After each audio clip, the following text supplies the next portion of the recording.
Return to Glory podcast. Hunter Garber, no free tag, no Austin at the moment. Thursday morning, maybe oversleeping.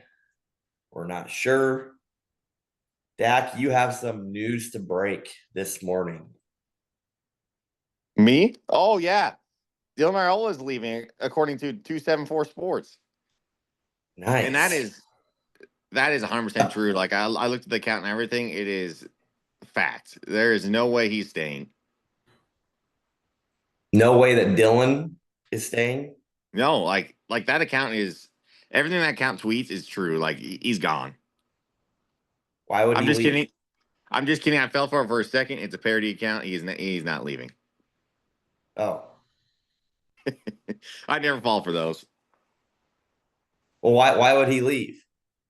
Well, here's the other news that we'll just mention it real quick and then we can move on. Dayton Raiola decommitted from Nebraska, which if no one knows is listening to this, I don't know how you don't know, but he's the son of Dylan Raiola, or not the son, the brother. The brother. Hello, Austin. Hello, Dak. Dak just broke the news that Dylan Raiola has a kid by the name of Dayton, who's also 18 years old. Mm-hmm. Yeah, I mean, that's the big news, I think, that came out yesterday. Obviously, Penn State is coming up here in a couple of days, but there's going to be a lot of chatter around what the Dayton Raiola decommit from the Husker program means. I've heard like 5 different things that it could mean, and no one's really going to know until maybe ever, but until something actually happens. But that's going to be what gets talked about a lot. So I'm curious what you guys are thinking or read into it.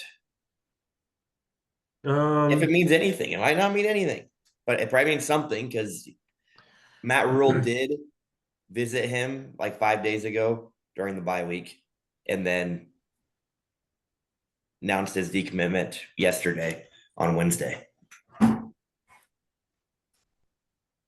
I'm trying not to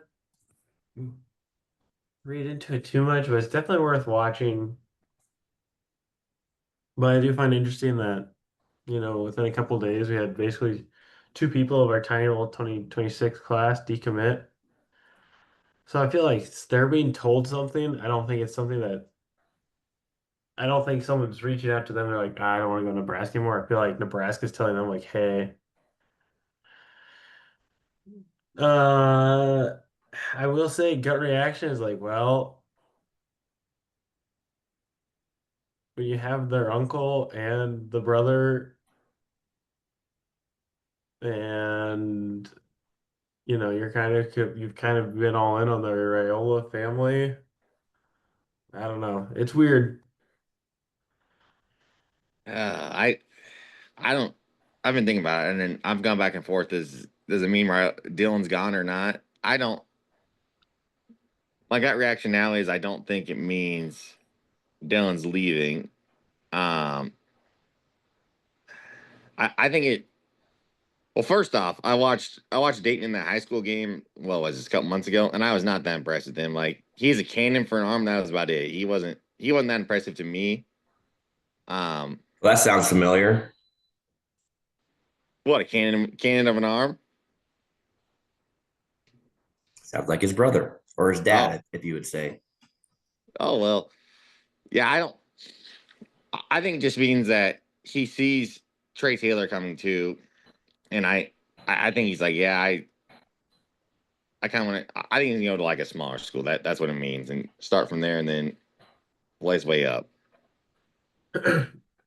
There's a Reddit post that Dylan Raiola, he has changed his profile picture to no longer include a Husker. It just says DR, and he is now following a bunch of Oregon players. So that's good though, boys. It's Latif's team. oh boy, that's not good, Dak. To me, it is. One game where he threw it 12 times. I'm all on the Latif train now. He'll go on. That's probably why he's leaving you. So I will say, like you guys said, the obvious implication of what that could mean.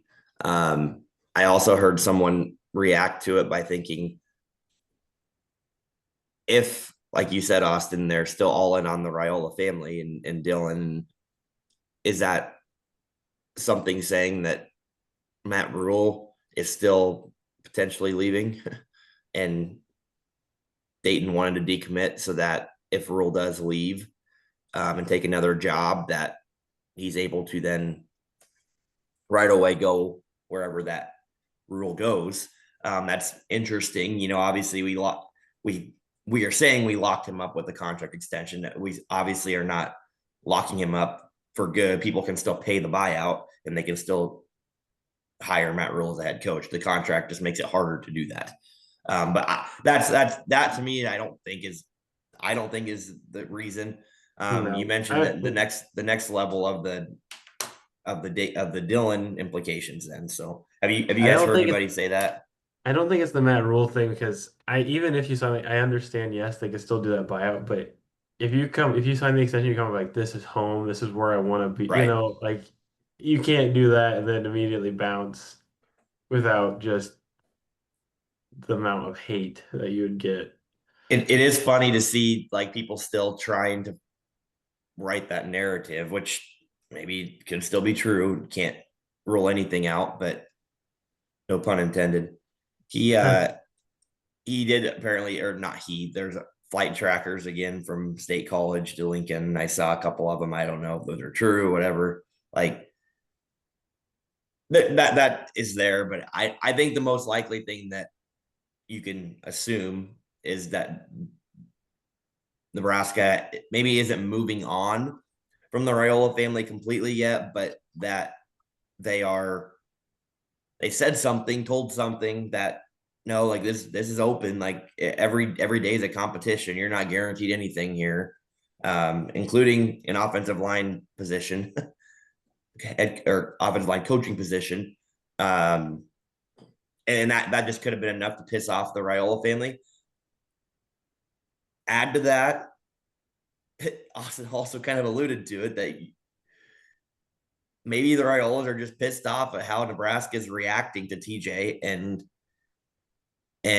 don't like that everybody's saying it should be TJ's job and it's not an uncommon take now after what he did against UCLA. Now he has to go prove and do it more, I think, for it to solidify in a lot of people's brains. But he did do enough to where people are, when it was already in people's minds, to say, we want this guy to be our quarterback in the future.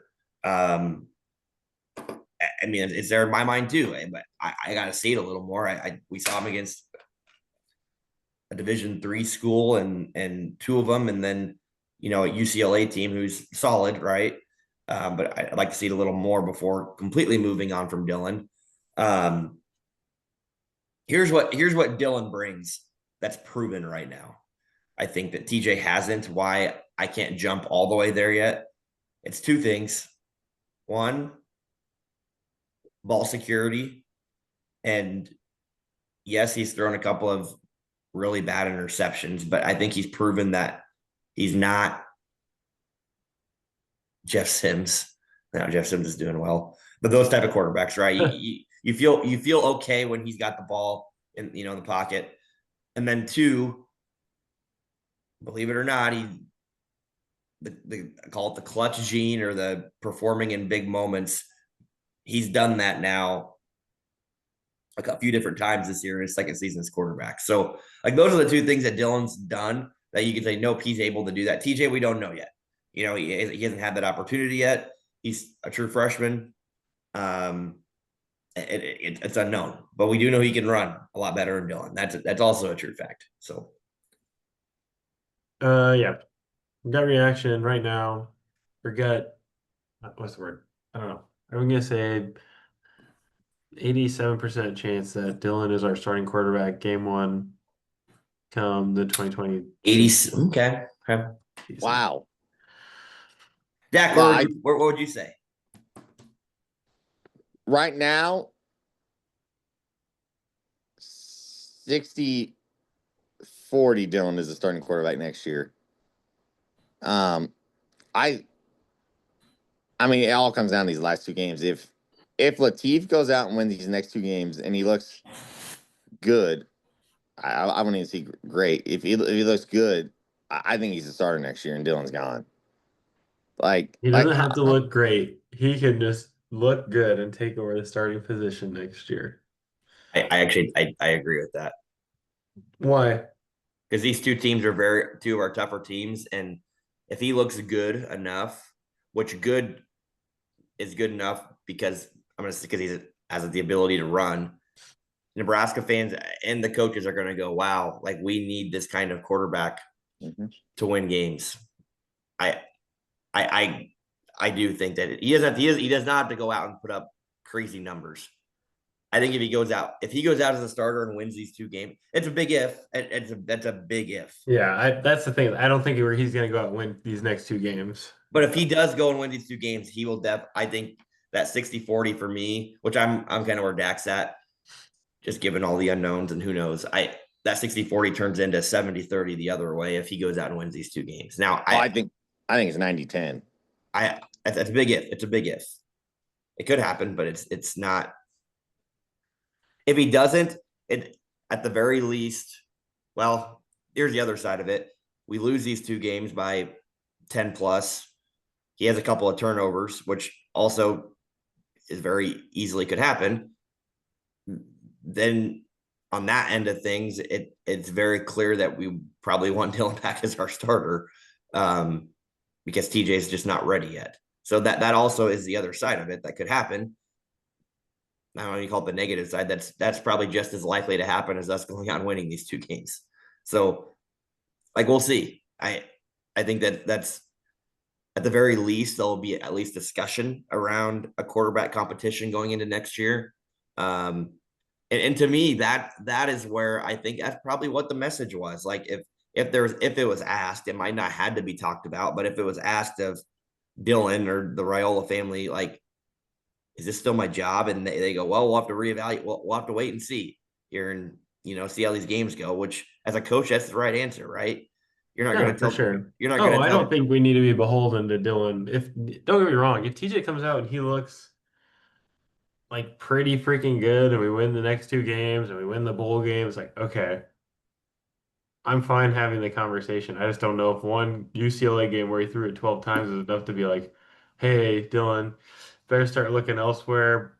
Dayton, don't bother coming here. Hey, Donnie, just so you know, you're not getting Yeah, and contact I extension. don't that those conversations definitely didn't happen. Yeah. I think they definitely didn't, but I'm guessing did not.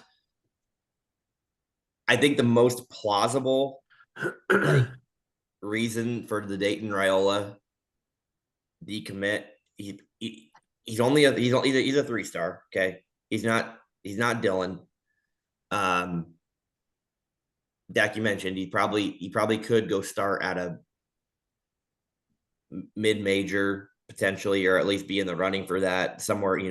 He's not going to here. And on top of that, Iowa, he'd be a starter right away. I mean, maybe I don't know. Like your quarterback room here in Nebraska is very crowded. We have some other quarterback commits. Correct. So that to me, that's the most plausible. Is what, if you're Dayton Raiola and you're not guaranteed a starting spot anywhere, and if we have the ability potentially to keep TJ around next year, from a financial standpoint, and have that, we feel good about that, and then you bring in Trey Taylor in 2027, who I'll say it, he's been the most, I don't know, touted recruit that we've ever gotten from like this early on. He feels like he's a hard commit, and everybody's loving it. Like you have that locked in for 27. You're probably looking at that and you go, well, what is my playing time gonna look like in Nebraska? It might not be promising. So I just want to reopen my discussions and commitment. That to me is probably the most likely answer, but you can obviously read into it a billion different ways. So this guy's not falling yet, guys. see, Austin's viewing it as Raiola's leaving as the sky's falling. I don't view that as the sky's falling, and I don't think it's a good thing. I'm not saying it's good, but I don't view that as the sky's falling because I think we have other options. I do think we can build around TJ Lateef, and if Dylan's leaving, then TJ's hopefully staying. If they both leave, then the sky's falling. Yeah, then yeah, I don't view the sky's falling either. I don't think it's the worst thing in the world that Dylan leaves. I mean, how many times are we gonna hear that he loses weight? Like, dude, actually go out there and lose some weight. Well, yeah, that's because you hang out with Hunter.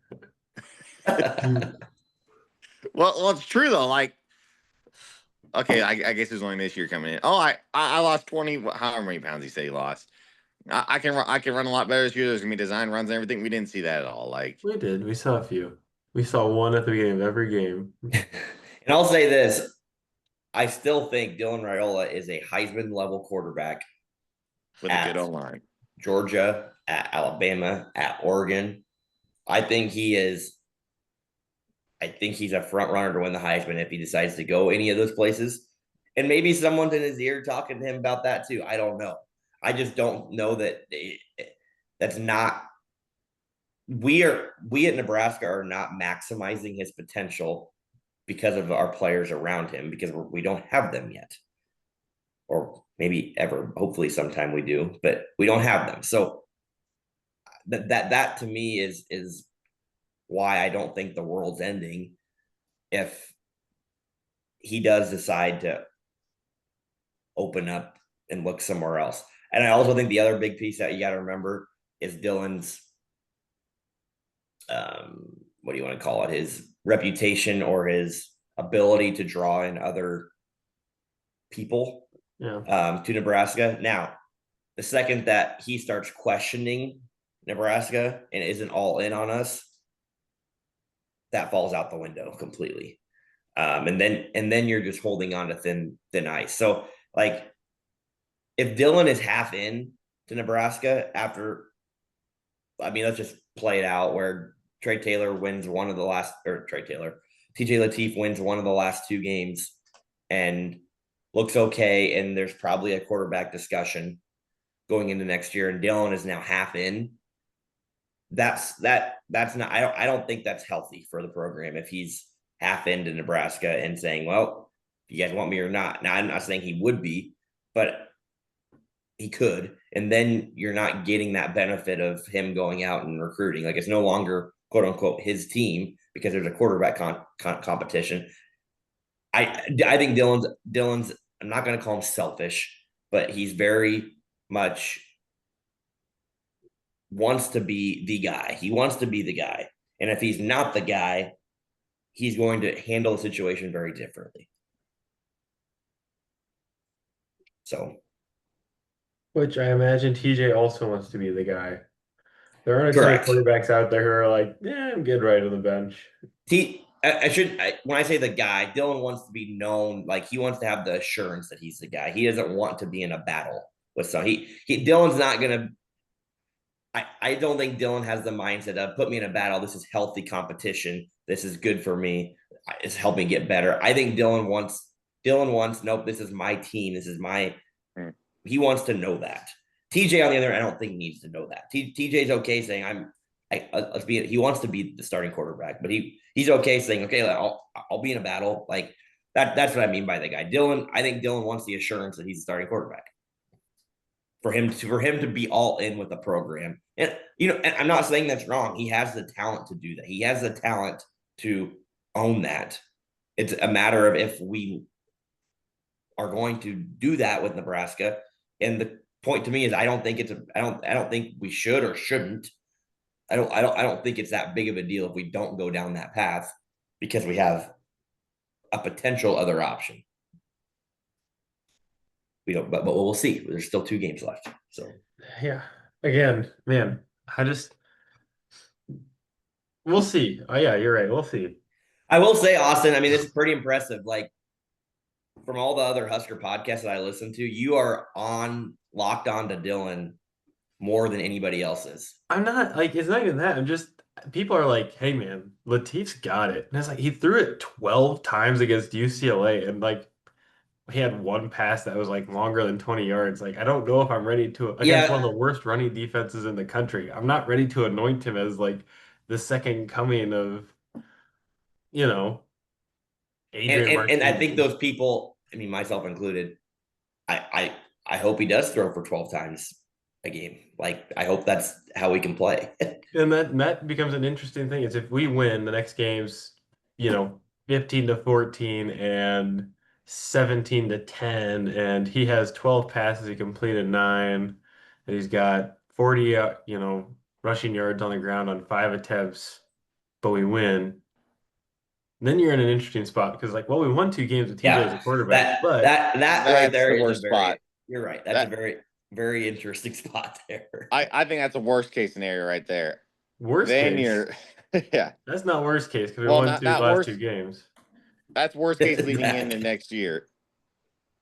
Yeah, you're right. Because Quarter. it's like, well, he's thrown 45 times and he's completed 37 and he's rushed for under 100 yards total. But we Yeah, won 3 games. I'm not saying that's the worst case for this year, but going into next year, quarterback wise, I think yeah, But that's where it makes it really tough. What do you do? And then again, some team comes in.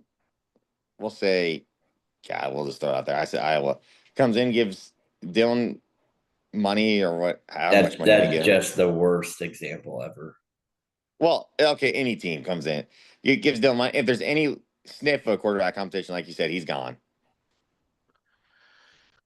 I my wouldn't guess, say he's gone. no, I I don't wouldn't know. say he's gone either. I think he's pretty invested in the brand. I think his mentality changes a lot if that happens, but I wouldn't say he's gone automatically. When we switch, if like, if we switch over to talking Penn State here, you'll understand why I'm not, why I don't think it's gonna be as big of a deal. And lastly, just keeping this in mind in all this conversation, money's also a factor, a big For factor. sure. And will this program make the decision to try to pay 2 quarterbacks next year? That's going to be tough to swallow. If No. The answer and is maybe no. you don't have to pay TJ, you might not have to, but given what we've seen, you think that might be the topic of conversation. So I wish we could see how much players were making. I wish that I know they come out with estimates and stuff, but I wish we actually had because like you can go on Spotrac and see like an entire NBA team's salary cap and the mhm. year contracts. It does bother me that it's like, well, I don't know how much money we have. I don't know how much money we're spending. I don't know who's getting the money. I don't know who to be upset about. I can't go in there and do my 2K GMing and be like, well, actually, if we use our Larry Bird rights and extend. This, I mean, I don't know about you guys, but I'm 100% that both these quarterbacks will not be on the roster next year. Wow, you're 100% that we're going to lose our top 2 quarterbacks next year who are both sophomores. Well, Yeah, one's a sophomore or younger. yeah, I think there's no shot that they keep them both. Oh, you worded that so Okay, poorly. totally different statement. You worded that so poorly. What? I thought you meant like both TJ and I Dylan were did going to too. be He off for a worded it Oh while. like no, they're no, both no, gone. no, no, no. One of them's gone next year. I think it's 100% no chance that they are both on the roster next. Okay, Okay, there you go. either one of them's on. Well, I see what you're saying. Yeah, I'm trying to say either Latif or Raiola will not be on the roster next year. that makes sense. I was like, wow, what a freaking pivot. Yeah, I yeah. did No, too. I thought I'm he not was throwing like that hot making a a take out joke. I there. thought he was No, going extreme and making a joke about like trying to be, I don't know, bold and make a take. I was like, what are you saying? no, no. One of them will be a quarterback next year. Okay, let's move on to Penn State. We talked a lot quarterback, so I mean, I think we've said what we think with TJ and what we're gonna see potentially. Is there Austin? Is there anything you want to add there on just quarterback play in general and the Penn State defense being one I of the think better Penn defenses we State. played? I think Penn State's defense is really good. On Monday, I kind of ran through like, yeah, they're whatever 4-6 or three. I think they're 4-6. Um, but you look at the teams like they're playing like 3 of those 6 or 4 of those 6 losses are against top 7 teams currently, and none of their losses are getting really killed outside of there was one in there. Um, so I think their defense is actually really good. They're really good at getting turnovers, and they're really good at stopping the run. So I suspect I don't think TJ's going to have a clean game this week, because I think he's going to have to actually throw the ball a little bit more than he did last week. I know he had a whole week to prepare, but Penn State is also coming off a bye week, I believe. So they've also had a week to prepare for kind of the new approach. So I expect TJ to look a little worse this week. He's not gonna start the game 8 for 8 without any turnovers this week. God, but wouldn't that be nice? Penn It would State did be. play at Michigan State last week, Oh, so you're right. They played Michigan State. they won 28-10, their first conference win, which is just crazy to say because I do think this team still has a lot of talent. And yes, they lost their starting quarterback. Yes, they lost a lot of games early, but I think that talent's still there. And when you have a lot of talent, part of it is getting them mentally ready to play, right? And I think that might have been a huge fall off with not winning the big game early, which when your expectation, Is national title or yes, bust? Yeah. like your mind goes very in a different place from a motivation standpoint, getting out there on the field. Because did they fire Franklin after his third loss or second loss? I can't remember. It was early. And so yes, you when you lack that extra drive at a football program when you're playing in a very physical sport, right? That can lead to not potentially winning a lot of close games. And that's what's happened. Have they overcome that and are kind of back playing with motivation, with fire? I wouldn't say completely, but I think the longer this goes on, the more it's going to get better. So, like, I think this team still has a lot of talent, and that to me is what is scary heading into this game. I don't think Penn State can kill anybody.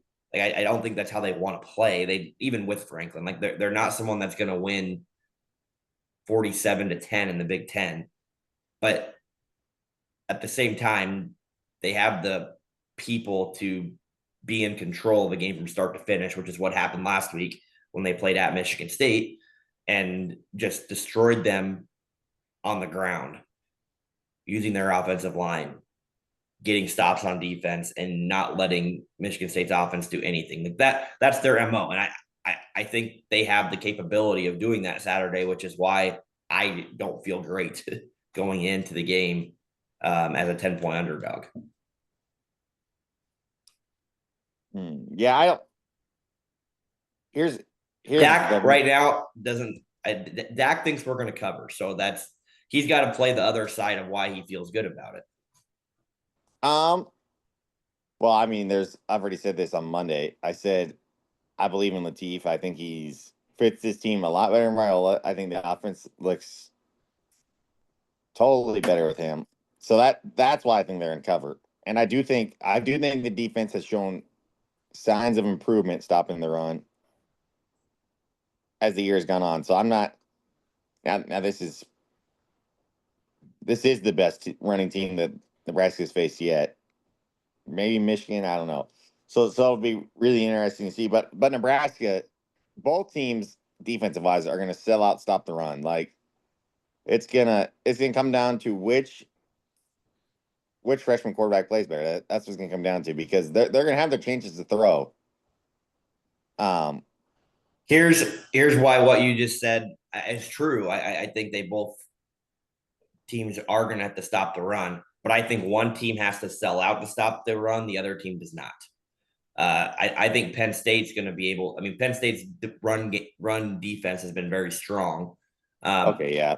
Nebraska, like our run defense is not. And John Butler. Here's what's really strange, guys. I don't know if you listened to John Butler at all on Tuesday. He flat out said the focus and emphasis is going to be on stopping the run. And like usually that's something, I mean, it's probably so obvious that that's why he said it. He said that too.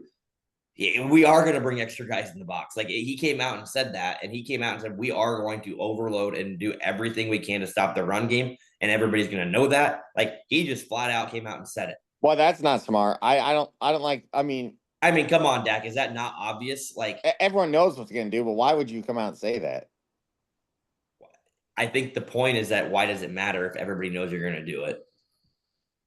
I agree. I don't know that you need to explicitly say it, but Yeah, you like don't. it is the number one thing that anybody can figure out that we need to stop Penn State's run game. And maybe a little bit is a little bit of gameplay or like he wants Penn State to hear it because they want them to try to say, okay, well, they're going to stop the run. So now we got to get Grockmeyer to throw it for 300 yards and try to get their game plan to switch. Like maybe that's part of the reason why he said it. I don't know.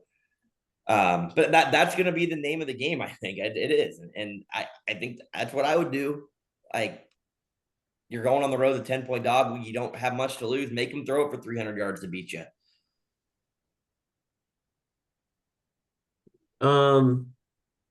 Does the fact that it's an away game for us impact you guys at all? If Yes. you Yeah. being, Oh yeah, yeah. Big okay, time. I agree. I don't think people are,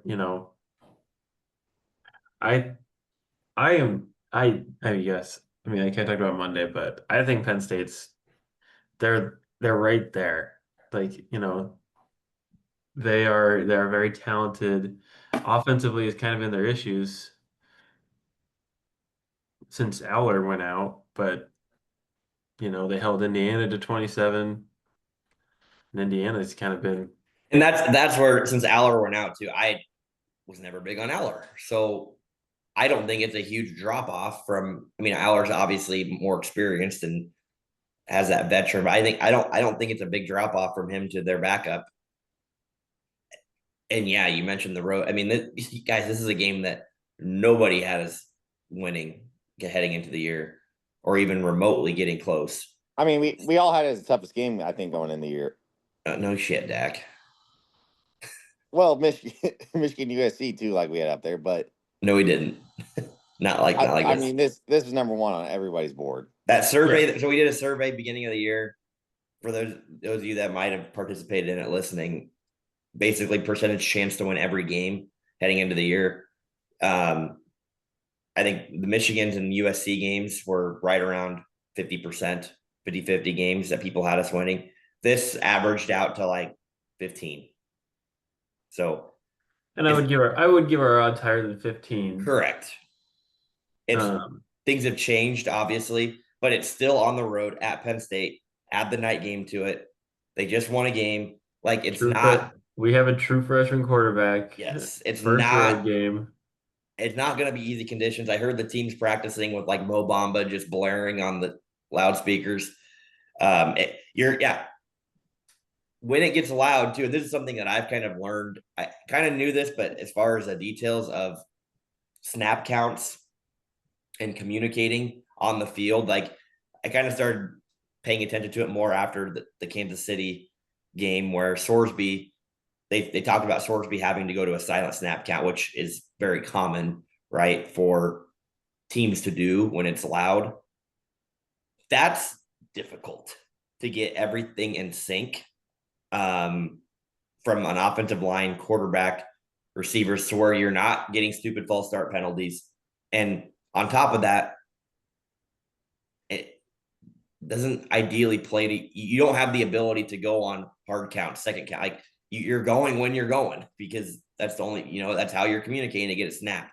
So the defense doesn't have to worry as much about different cadences and things there. So that's another element playing on the road that you have to deal with. And add the fact that TJ's a true freshman, probably doing this for the first time in his career. It's scary. I don't know what else to say. I don't feel great about it. It's also the flip side of that, which is kind of nice. Maybe you can, if you want to view it with this lens, is you got nothing to lose. But I don't think people are talking about it that way. But at the same time, why not? Like you're You have nothing. I think it's a great game to go in, and if you win it, it means a lot of really, really good things for the program.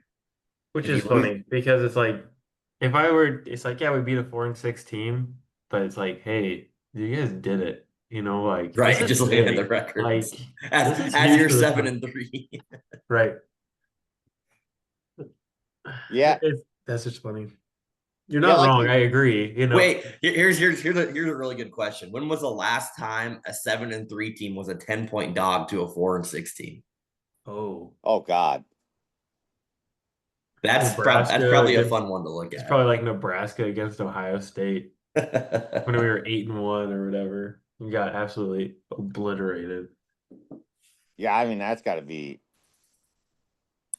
God, I don't know how long it's been, but like you said, Austin, it's you said it's Latif's first road game. It's really not though, but I'm not counting. I'm not counting really UCLA as a road game. I mean, it was, You but don't think, Dak? You don't think? I mean, I'm not counting it as that. So it'll be interesting to see how he can handle that no because I don't think it, nothing will be interesting to see is how loud it actually will be there. I It'll mean be it's loud. It might not be filled. yeah. I mean, tickets are, I think, still pretty cheap. It's not going to be your normal Penn State, but it's going to be loud. I mean, it's a stadium that holds 110,000 people. Like it's going to be the toughest environment we played in all year, no doubt. So I Here's yeah. here's what comes down to too, and this could easily happen is you just don't want this to spiral and the team just completely melts down. Freshman on the road, like I could easily see it going that way too, quick. But then again, I'm all on the Teef board. I think he's going to be great this game. I don't think he's going to be clean. I think he's going to turn over once or twice. But what you don't want is like the 4 or 5 turnover game where it just scored 10 or less points and it's just a meltdown.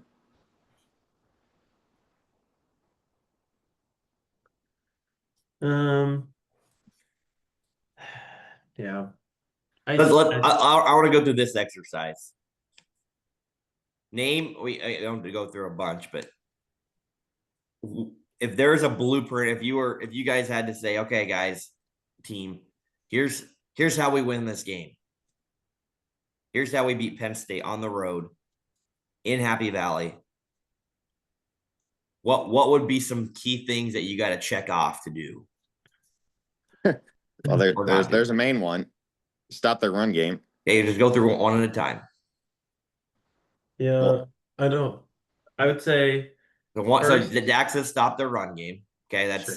that's very generic. I'm thinking more like I would say you have to go out and you have to score quick, and it has to be like if you go out and you score quick with like chunk plays, and then they go 4-and-out or they go 4-and-out, and you score quick right off the bat within the first 2 drives, and just absolutely zap the energy out of the place. I think that's huge to do. Quick start and good And news then is we've done that for the most part on our first couple of drives this year, which has been very good. I think Um, it one helps thing with for me, DJ's confidence. I yes, think I think that would that be helps a a big lot. thing. One thing for me is zero turnovers. I Yep. mean, and if you have a turnover, it can't be at a spot where it flips the field or gives them points.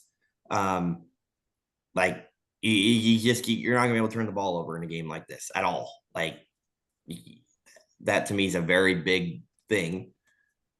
Dak, back to you. um, Or is that it? That's how you win this game. That's it. no, that's not it. I'm trying to think what the next point would be. I think do not let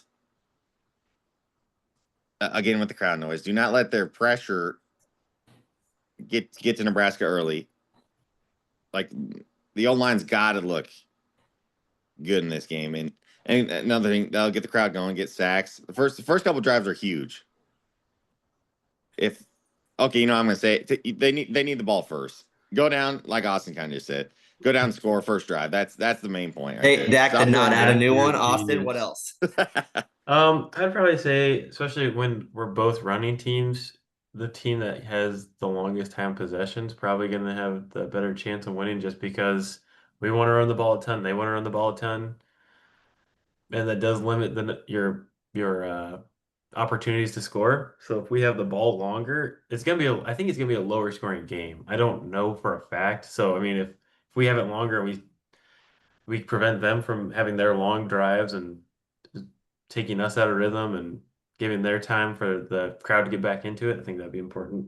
Yeah, I'm with you. It shorten possessions as much as you can. Penn State's not one that wants to go fast, so that helps there. And to go along with that, then I mean, this is why both my first couple here are dealing with turnovers. We have to force and make a couple of big plays, and I'm going to add just a big play moment to it, whether it be forcing a turnover, capitalizing on a turnover, a special teams play, a blocked kick, a punt return, a kick return.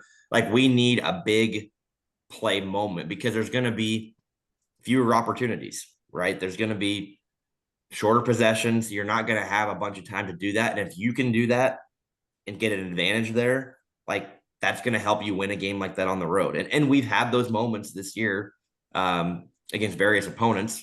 So that would be huge to me to win this. Dak, you're going to get another shot because your last one was very poor. Hit Grunkmeyer early and often and hit him all game long. Like he's a freshman too. So get his ass rattled. Get the crowd doesn't rattle him at all. So you got to hit him. Kind of like they kind of tried to do that with Gotkin, I think, with the Michigan score. Oh, Underwood. They kind of tried to do that early in the game, and they did not rattle him that much, I don't think. So get pressure on Grunkmeyer and rattle his ass. That's I think very important. I think he's also a guy that, like almost every quarterback we played this year, that has the ability to scramble and move, but he's not an elite runner. But he has the ability to scramble and get yardage when he needs to. So, Austin, you got any other ones? I don't think I mean, so. that to me is kind of he's kind of laid out a blueprint there, right? Like, Yeah. obviously, those are things you want to do in every game. Don't get me wrong, but especially when you're trying to win a game on the road, getting upset, like those are your focuses right I mean, there. it's a little more Iowa-y, typically where you want to control time of possession, you want to control field position. I think, and I know Hunter and I, Dak, you're probably thinking we're going to score. It's going to be 37-31. He's always way up there. Whoa. But I think it's probably going to be, there's going to be a team under 20 and a team right around 20. Want to talk a little Nebraska basketball here. Score predictions for the football game. Um, I've had one that's like stuck in my head all week. I have 27-10 Penn State. Wow. See, I was going to say 24-21 Penn State. Yeah, I this goes to me not feeling great. I think Penn State's going to control the game. I think it's going to be just like that Michigan State. I think they're Our good, defense has guys. been bad against the run all year. I think they're still good. Like I still think I do they're too. very, and I think TJ is going to help our offense, but I just don't know that it's going to make it explosive to where we go score 30. I don't see that happening. They beat Michigan State 28-10. I don't see the game going for the way both teams play. I agree. I don't know what the total is. It's got to be low. I think it's got to be pretty low. It's Like 44 and a half. yeah, I'd take the unders on that. I think pretty confidently. I just think it's going to be a very the score might not end up 17 like I just said, but it's going to be low scoring. I just don't think there's going to be a lot of possessions, a lot of opportunities to score. And if you do score, it's not. I don't think there's going to be very many explosive plays either way. I think it's going to be grind out. A lot of 10, 15 yard or 15 play drives. Correct. That's how I think the game's going to go. I'm going to go 37-31 Nebraska. No. No, I'm going to go 20-17 Nebraska. I'll get them on your guys' side. I think it's going to be very low scoring. Running the ball. I mean,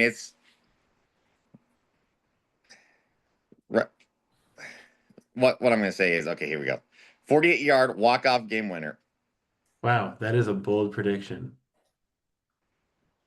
That's on Nebraska. That's another key to the game. You guys can chant boring at me because this is very generic too. Make your damn kicks. There you go. Make your Which hasn't damn been an issue kicks. this year. Yeah, it hasn't. That's one part of the game that you can't come in worried about for about the first time ever. Hasn't been perfect, but it's been a lot better. Great, I would say compared to years past. I think what's helped too is the ones that he has missed. They haven't been like awful looking. we've seen awful looking kicks, Yeah. including blocks. So yeah. Nebraska basketball, they play tonight. So depending on when you listen to this episode, game may or may not be completed.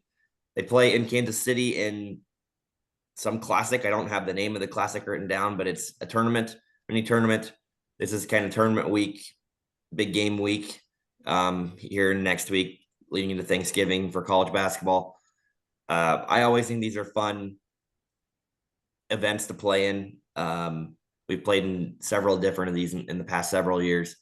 New Mexico is our opening opponent, former Richard Pitino's team, but Richard Pitino is now at Xavier, so this is a new coach. We are 7-point favorites heading into that game on Thursday night, and then on Friday we play the winner or loser, whether we win or lose, of Kansas State and Mississippi State. Two more opponents that, especially the second game, but even this first one, right, that are big games for solid opponent, non-conference implications of a tournament berth later on in the year. Even if you lose this first one, that second one, you need to win. You cannot go 0-2 in this tournament and expect to make the tournament. It's not going to happen. I think we are a better team than New Mexico from everything I don't think we'll go into. We shouldn't. I think this team is coming off a very big win as well.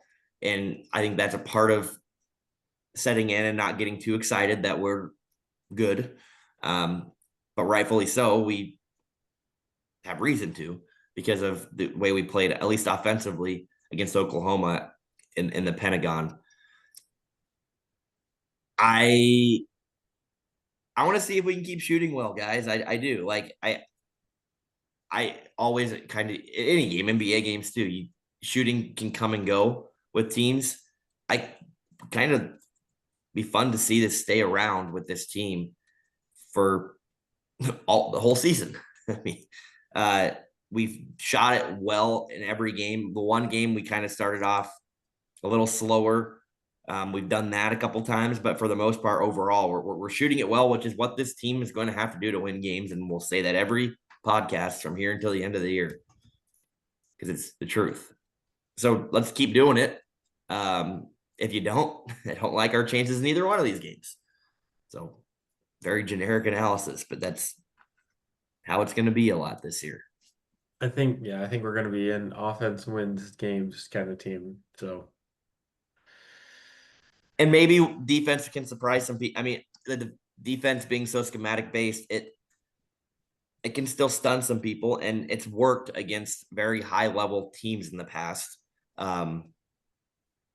Your Purdue's of the world, your Michigan State's, like it's done a decent job against that. So your hope is that your defense can catch fire, how a defense can catch fire, and hold teams to, keep them in the 60s and 70s.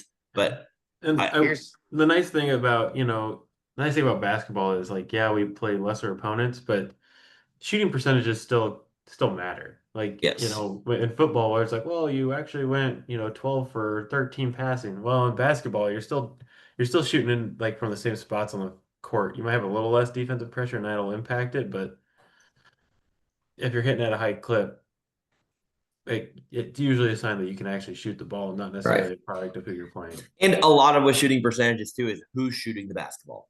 Correct. Right, on the team. Are your best guys getting clean open looks, or are your lesser shooters? I mean, in years past, right, is Juwan Gary shooting the ball or is Bryce Williams? from last year's team. Those are two different style of shooters.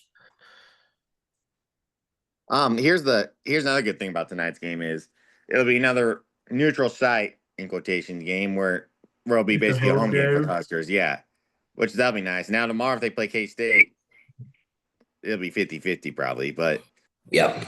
if not more K-State. So that's always nice that they'll have that.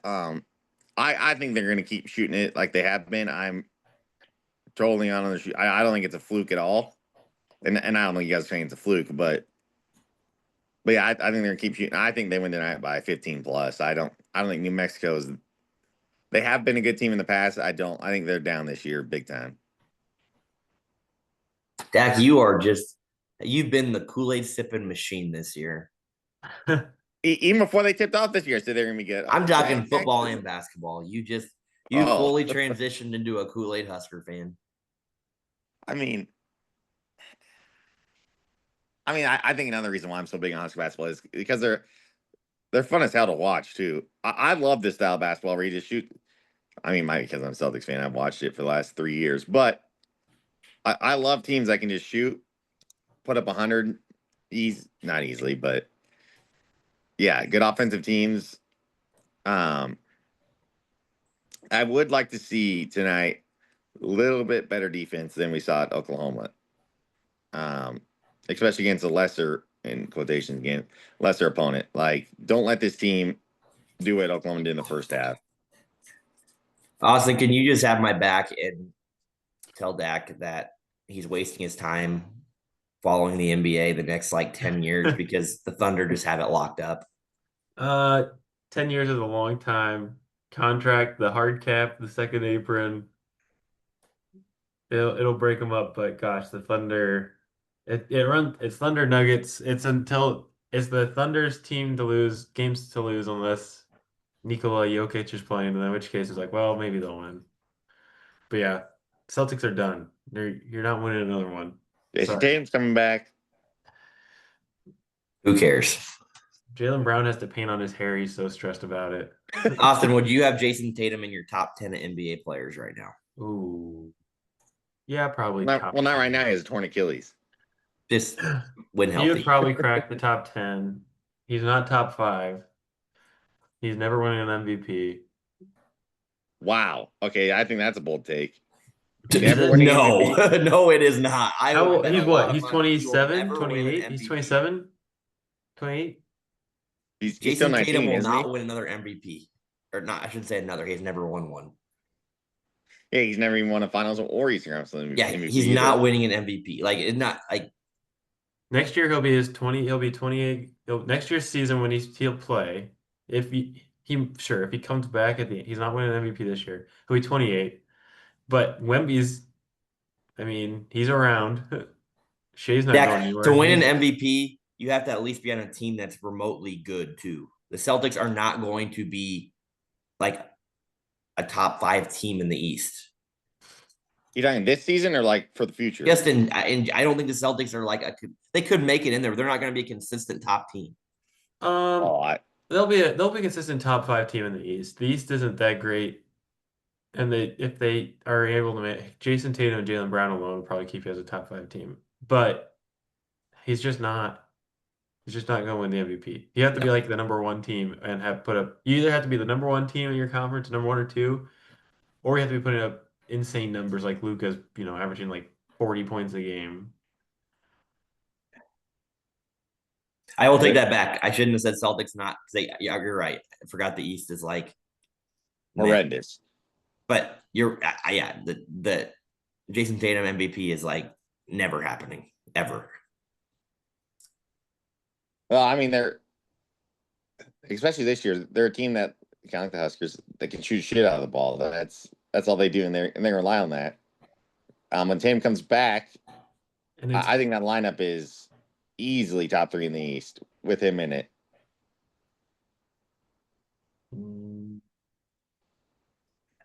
It's not MVP worthy, and that's not NBA. That's not NBA final. Well, it could be because the East. It could be finals. They can make the finals.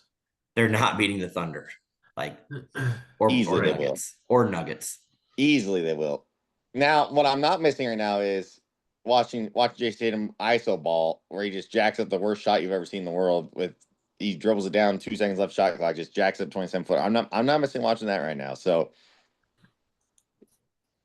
I can wait for that. But he will be back in February. And you know what?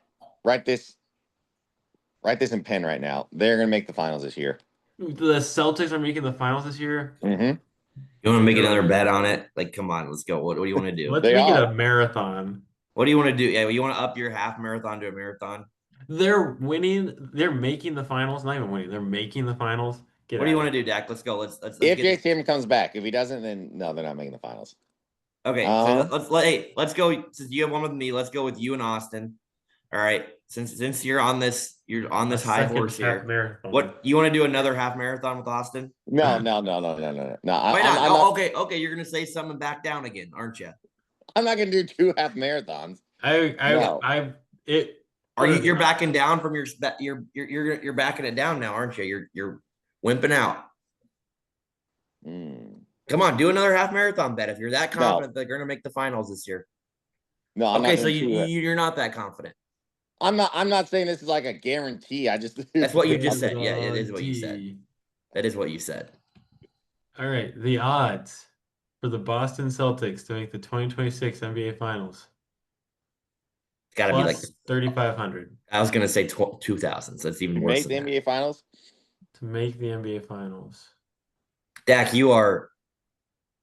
This is why anytime that you talk about your favorite teams, it has a zero merit with anybody. It's never biased. Or you make any bets. It is horrible. You are like some people are really bad. Like that's a general thing, right? In the betting world or in the fandom world in general, you are the worst at it, and you're not even a fan of half the teams you say you are. Oh, yes, I am. He's a Celtics fan. I'll give him that. I'll give him a Celtics fan, but most of the other ones, not even. Boston Celtics currently sitting as the 9th seed in the East. Not even in but they're the playoffs. Guaranteed, Austin. I'm going to say it right now. Right now, they are making the NBA Finals. Now, I will say, okay, the website I'm looking at, FanDuel Sportsbook, they do have the same odds as the 76ers, and they're one below the Detroit Pistons. And the Pistons are currently number 1 team in the East. So, what are the Knicks number 1? No, the Pistons are. Who are the number 1 team to make the finals? No, for odds wise. It is the Oklahoma City Thunder, but from the Eastern Conference. From the East. From the East, it's Knicks, Orlando, Detroit, Celtics. So, not a lot of faith in the East Conference. Because from the West, it's Cleveland's in there. Sorry, Cleveland's number 1. Oh wow. Good NBA talk, guys. We haven't talked NBA on the podcast yet. So we will continue to do this and listen to Dak's Stephen A. Smith blabber. Okay, here's not biased take on my team. The Vikings suck. So I will say that right now. There you go. Jim McCarthy, terrible trade. No, just wait. They'll win next week, and Dak will think they're winning the Super Bowl again. That's how it goes. I hope to God they win this week. The JJ McCarthy trade was a terrible trade when it happened. I felt that way when it got when they jumped up for it. I feel that way now. Oh, I got one more breaking news. Last thing before we sign off. Dak's got a girlfriend. No, I do not. Yes, you do. No, I do not. Well, we'll be watching closely, Dak. All I know was he couldn't do a podcast because he had a girl over. So. Okay, yeah, here we go. Just throw it out there to the world. Here we go.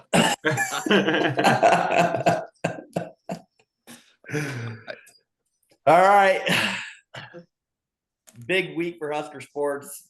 I think basketball, football, 3 days in a row. So buckle in. Volleyball tonight too. Volleyball as well. Saturday. Husker women's basketball last night beat Oral Roberts by 1 billion. Good week for Husker sports. We all want K-State, Nebraska tomorrow night, right? What? Yeah. We all want that K-State versus Nebraska tomorrow night. That'll be a big one. Yep. Is your dad going down there for this game tonight, Hunter? Yep. Oh yeah. Oh yeah. All right, go Big Red. GBR. Go Big Red.